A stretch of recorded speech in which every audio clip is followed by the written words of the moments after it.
कानपुर से करीब 40 किलोमीटर दूर एक गांव है, रामपुर खेड़ा।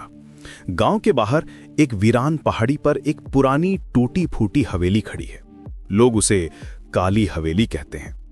कहते हैं कि उस हवेली में जो भी रात गुजारने गया वो कभी वापस नहीं लौटा, और अगर कोई लौटा भी तो पहले जैसा नहीं रहा। आरव 25 साल का एक नौजवान था। उसका एक YouTube चैनल था जिस पर वो हॉरर कंटेंट बनाता था।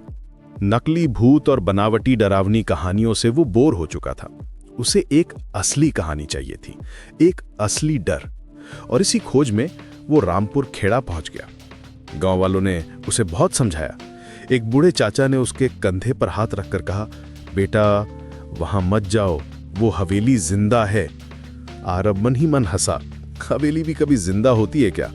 उसने बस सिर हिलाया और अपनी गाड़ी हवेली की ओर बढ़ा दी। शाम के 6 बज रहे थे जब आरव हवेली के विशाल जंग लगे गेट के सामने खड़ा था। उसने अपना कैमरा निकाला और रिकॉर्डिंग शुरू की। तो दोस्तों, आज हम हैं काली हवेली में। कहते हैं यहां रात में अजीब आवाजें आती हैं। आज हम इस राज से पर्दा उठाएंगे। एक जोरदार धक्का देने पर हवेली का भारी दरवाजा एक भयानक क्रीक की आवाज के साथ खुल गया। अंदर धूल और सीलन की तेज गंध थी। दीवारों पर लगी तस्वीरें इतनी पुरानी थीं कि उन पर लगे चेहरे धुंधले पड़ चुके थे, पर उनकी आंखें, ऐसा लग रहा था जैसे वो आरव को ही घूर रही। शुरुआत में सब कुछ शांत था। आरव टॉर्च की रोशनी में हवेली का कोना कोना छान रहा था। वो अपने व्यूअर्स को सब कुछ दिखा रहा था, मजाक कर रहा था। तभी एक कोने में रखे टेबल से एक छोटा सा गुलदस्ता अपने आप नीचे गिर गया। आरव थोड़ा चौंका, फिर हंसकर बोला, लगता है यहाँ चूहे बहुत हैं। वो आगे बढ़ा। एक दीवार पर कोयले से कुछ लिखा था, मत रुकना। आरव ने उसे भी कैमरे में दिखाया। लगता है मुझसे पहले भी कोई प्रैंकस्टर यहाँ आ चुका है। तभी उसे एक हल्की सी फुसफुसाहट सुनाई दी, जैसे कोई कह रहा हो, रुक जा। आरव ने चारों तरफ देखा, कोई नहीं था। शायद हवा की आवाज होगी, उसने खुद को तसल्ली दी। वो हवेली के सबसे बड़े कमरे में पहुंचा। वहां बीच में एक पुरानी रॉकिंग चेयर रखी थी।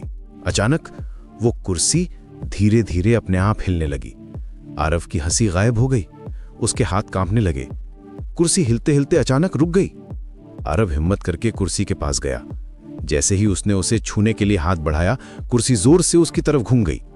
आरव को एक पल के लिए उस पर किसी धुंधले, बिना चेहरे के साई के बैठे होने का एहसास हुआ। वो चीखते चीखते बचा, मैं ओवर रिएक्ट कर रहा हूं, उसने हांफते हुए कहा।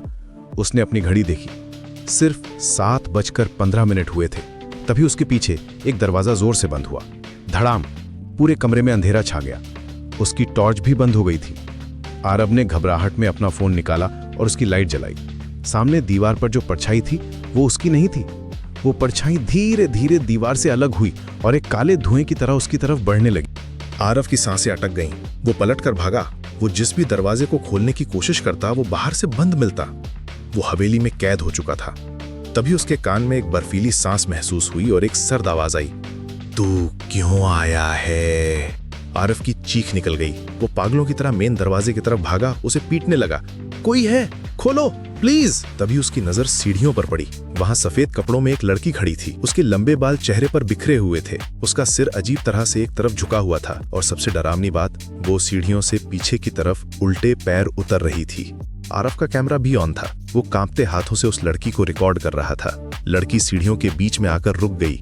फिर जो हुआ उसे देखकर आरव की आत्मा तक कांप गई। उस लड़की का सिर धीरे धीरे घूमने लगा 180 डिग्री, जब तक कि उसका उल्टा चेहरा सीधा आरव के कैमरे के सामने नहीं आ गया। उसकी आंखें नहीं थीं, सिर्फ काले गड्ढे थे और उसके होठों पर एक भयानक मुस्कान थी। उसने अपनी टूटी हुई गर्दन के साथ आरव की तरफ देखा और बोली, अब तू नहीं जाएगा। क्लिक। आरव का कैमरा बंद हो गया। घड़ी में रात के 12:03 हुए थे।